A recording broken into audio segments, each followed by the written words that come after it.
এটা অনেক হবে, এটা অনেক হবে। এবং মানে আমি বলি আর কি, এটা একদম লাইভ এক্সাম্পল তো দেখলা যে আমি তোমাকে কি বললাম যে আমি এই ম্যাথটা 2025 ব্যাচকে করাইছিলাম প্রথমে একাডেমিকে, তারপরে 2000 মানে তোমাদের এই একাডেমিক লেকচারে আর কি করাইছিলাম, যারা যারা করছো হয়তো, না করলে নাই, কিন্তু করছো যারা তারা জানো এটা করছে।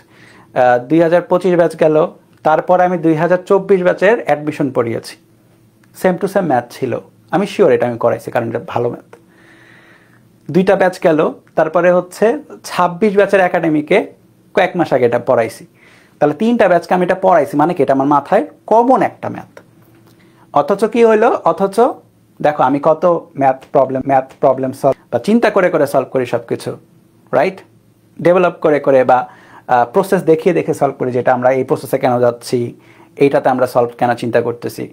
তাও দেখো আমি কিন্তু আটকায় গেলাম হুট করে। এরকম কিন্তু তোমার হবে, তুমি মানে কমন একটা ম্যাথ মাঝে মধ্যে কি করবা, আটকায় যাবা, পরীক্ষার কমন একটা ম্যাথ আটকায় যাবা, ঠিক আছে, এটা হবে। তুমি যত ভালোই প্রিপারেশন নাও না কেন, 2-1টা প্রবলেমে গিয়ে তুমি আটকাবা, যেটা কমন একটা ম্যাথ।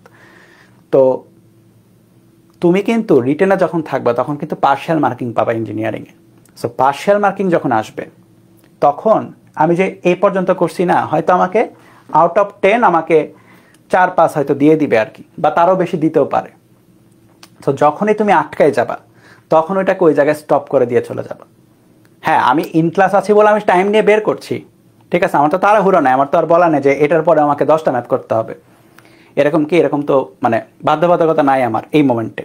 কিন্তু পরীক্ষার হলে তোমার কিন্তু বাধ্যবাধকতা থাকবে, তোমার কিন্তু মনে হবে যে আচ্ছা এটা পারতেছি না, আর কত টাইম দিব, টাইম চলে যাচ্ছে। সো যখনই কোনো কিছু আটকায় যাবা তখন কি করবা, তখন ওইটুকু স্টপ, মনে করো পার্শিয়াল মার্কিং পাইছো, ওইটুকুই তোমার উইন, ওখানে তো 0 পাইতে পারতা, কিন্তু তুমি কঠিন একটা ম্যাথ কমন পাইছো, তুমি পার্শিয়াল মার্কিং পাচ্ছ, মানে ওইখানে তোমার জেতা হয়ে গেছে অনেকটা, তুমি পরের ম্যাথে যাবা।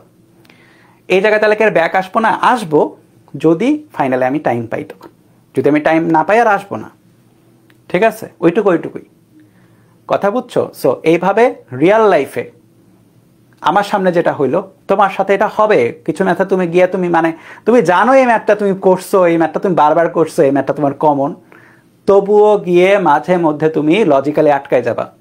কারণ ইঞ্জিনিয়ারিংয়ে যারা চান্স পায় ভাই, তারা কে ম্যাথ মুখস্থ করে যায় না, এটাকে আমি বলতে পারবো। চান্স পাওয়ার সময় কেউ ম্যাথ মুখস্থ করে যায় না, বেশিরভাগ ম্যাথ কিছু না কিছু লজিকে তুমি মনে রাখো।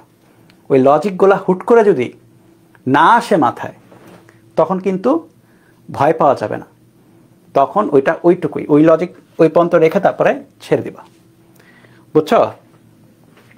এবং এই স্কিলগুলা যত বেশি তুমি পরীক্ষা দিবা, যত বেশি তুমি অফলাইন এক্সাম দিবা, তত বেশি তুমি এই স্কিলগুলাকে বেটার করতে পারবা। পরীক্ষা না দেওয়া ছাড়া কিন্তু টেস্ট না করা পর্যন্ত নিজেকে কিন্তু তুমি বলতে পারবা না যে একটা টপিক তুমি খুব ভালো মতো পারো নাকি পারো না।